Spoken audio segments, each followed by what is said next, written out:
News Radio 700 WLW. Eddie working with Jason Williams in for Rock today. Rock will be back on Monday.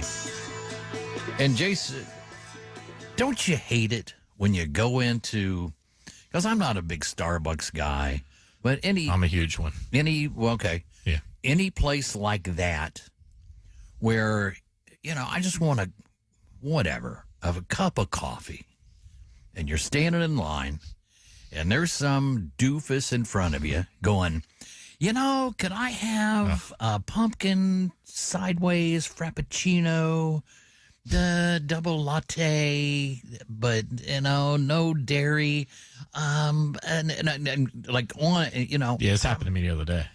Really, right? Yes.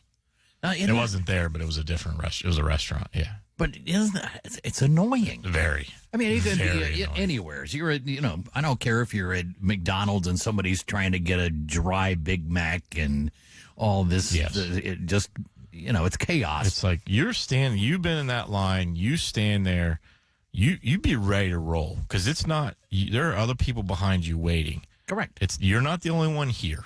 Right. So, well, it's an etiquette matter. Oh. And, of course, we have an etiquette expert on this program, as you well know. And it's always a pleasure to have Valerie Sokolowski on the show. Valerie, welcome back. Thank you. Good to be with you. So, Valerie, is it rude to, go, hey, pick it up, Cha-Cha. What are you doing there? Or do you just sit there and bite your tongue? I'm getting to the point where gracefully when I need to, I'm not going to bite my tongue if it's appropriate. Every situation is different. But what's happening, I believe, is that people are getting so much more, it's all about me, it's all about me. Yeah. Let me tell you more about me. And etiquette is out the window for them, except for the fact that I will tell you, you keep calling me on what is best to do. Companies keep calling me. So people, the majority of people, really want to have more grace and more respectful behavior because it's too much of going the other way. And if you don't speak up, now, it has to do with what you would say. So, if it was someone in front of me and was doing all of that, and I saw that the barista was really trying to help, I might just say, you know what, can I pay for your drink if you want to have something that's a little bit more normal so this person can get it to you quickly? And just see what they say, seriously. Yeah, but in this day and age, Valerie, I think people are afraid to speak out because you don't know what's going to happen, be honest with you. Well, that is true. That is true. People can get rude and, I don't know, maybe hit you. No, I'm not talking about rude. I'm talking about yanking out a weapon of some nature. Or their fists. Or just beating you down. Well, here's something else that you could do without confronting the person is when you get to the barista, you could just smile with that barista and say, you know what, thank you for your grace. You handled that beautifully. That would make their day. Yeah. Nothing brings out the passive-aggressive in me like this very scenario, which feels like it happens a lot. So what you're saying, Valerie, is if there's that person in front of me who's doing this very thing, it's bad etiquette for them, but it's okay etiquette for me if I were to say, sir, ma'am, can I help you with this? You're being right now. But isn't that more on the barista or the person who works there to kind of move them along and say, hey, maybe you want a venti iced pumpkin spice latte with skim milk, and that's what you're looking for. Oh, yeah, okay, great, boom. Pay for it, and we're done. Isn't that more on the person who works there than it is on me, the person who's behind that customer?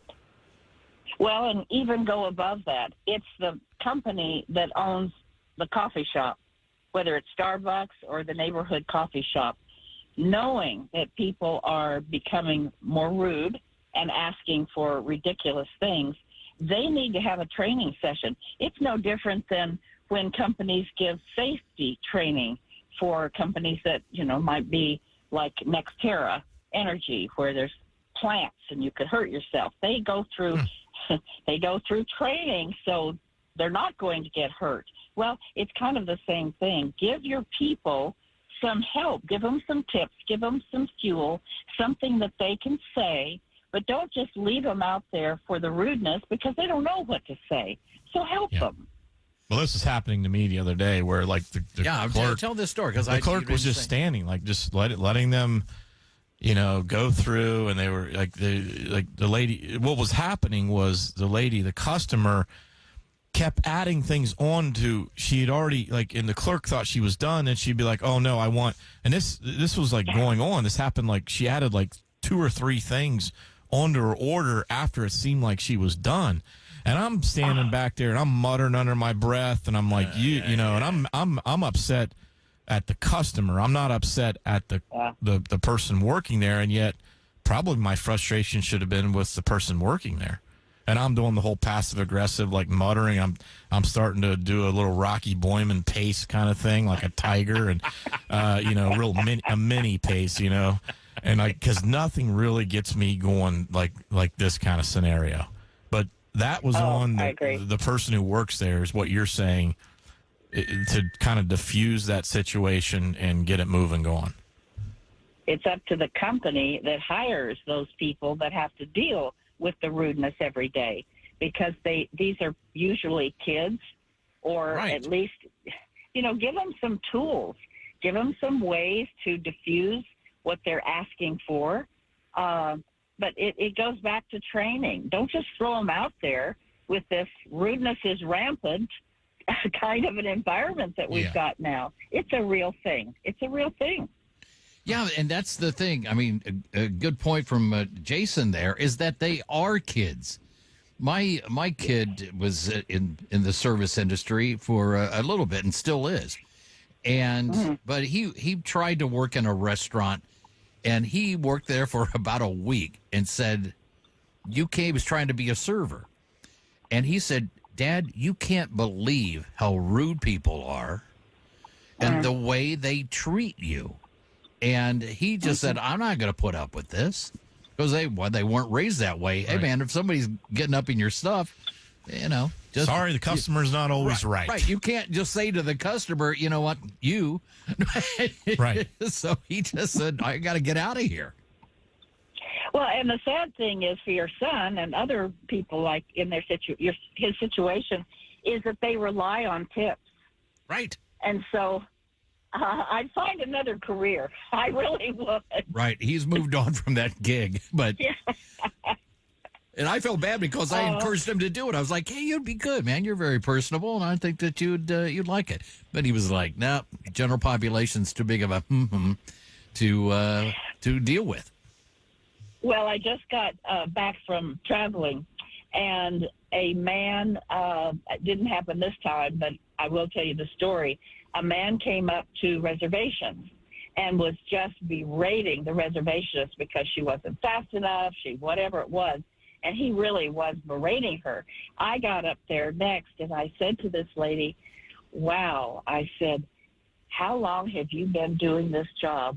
And she said, about 30 years, just like that. And I said, how do you put up with this? She said, oh, it's easy. I just picture him naked. Well, I will tell you a story that happened to me one time.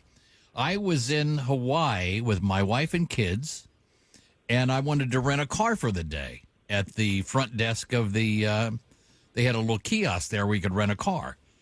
And I go out, and I'm next in line, and as I start to step up, this lady steps right in front of me. I'm like, and the guy looks at me and kind of shrugs. I was like, yeah, no problem, man. And so she's like, I want to make whatever. And so I'm gonna rent like a Volkswagen. I mean, I'm renting the tiniest car they got, the cheapest car they got. I just wanted it for the day. And so I go up and I told the guy that, and he's like, "Hey, man, thanks for your understanding there." He was like, "That lady was a jerk." And I was, "Yeah, look, man, what are you going to do?" And so he's like, types it all up, and he goes, "Here's your car." And I look at the sheet, and I go, "It's a Saab convertible?" And he goes, "Yeah, I think you deserve it." And he goes, and it was the same price as renting the Volkswagen or whatever. Just because, hey, look, you gave the guy a break and didn't complain, and it paid off. That's very cool. It was very cool. I mean, I was because when my wife and kids got in this car, she's looking at me going, how much money did you spend on this? It was like, long story.